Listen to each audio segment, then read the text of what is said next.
നിങ്ങൾ മനസ്സിലാക്കേണ്ടത്, ഞാൻ അമ്മയിൽ എപ്പോഴുണ്ട്?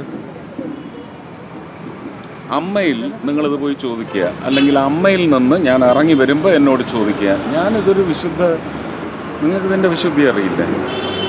ഞാൻ അവിടെ നിന്നാണ് ഇറങ്ങി വന്നിരിക്കുന്നത്. ഇതിനെ റിലേറ്റ് ചെയ്ത് എന്തെങ്കിലും നിങ്ങൾക്കറിയാനുണ്ടോ? ചോദിക്കൂ. അയ്യോ, അങ്ങനെ പറഞ്ഞൂടാ. പിന്നെ ഞാൻ എന്തിനു വന്ന?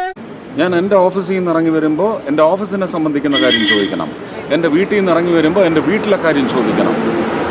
അമ്മ അസോസിയേഷനിൽ നിന്ന് ഞാൻ ഇറങ്ങി വരുന്ന സമയത്ത് നിങ്ങൾ അതുമായിട്ട് റിലേറ്റ് ചെയ്ത കാര്യങ്ങൾ ചോദിക്കും.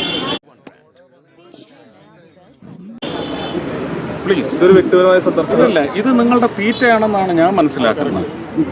നിങ്ങളുടെ മീഡിയയ്ക്കുള്ള ഒരു തീറ്റയാണത്. അതുമായിട്ട് എനിക്ക് കിട്ടുന്നു വെച്ചതാണല്ലോ. നിങ്ങൾ അത് വെച്ച് കാശുണ്ടാക്കിക്കോളൂ, ഒരു കുഴപ്പമില്ല. പക്ഷേ ഒരു വലിയ സംവിധാനത്തിന് തകിടം മറിക്കുകയാണ് നിങ്ങൾ.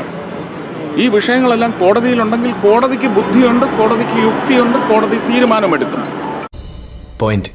നിങ്ങളിത് ആടിനെ തമ്മി തല്ലിച്ചിട്ട് ചോര കൂടി മാത്രമല്ല, നിങ്ങളൊരു സമൂഹത്തിന്റെ മാനസികാവസ്ഥയെ നിങ്ങൾ വഴിതെറ്റിച്ചു വിടുകയാണ്. പരാതി ആരോപണത്തിന്റെ രൂപത്തിലാണ് നിൽക്കുന്നത്. നിങ്ങൾ ആരോടാ സംസാരിക്കുന്നത്? നിങ്ങൾ ജനങ്ങളോട് എന്താണ് പറയുന്നത്? നിങ്ങൾ കോടതിയാണോ? അല്ലല്ലോ. കോടതി തീരുമാനിക്കും. കോടതി തീരുമാനിക്കുന്നത് ഓരോ പൗരന്റെയും തലയിൽ, ബുദ്ധിയിൽ, പ്രവൃത്തിയിൽ ഇംപെൻഡിങ് ആണ്. അത് അന്നേരം നടക്കും.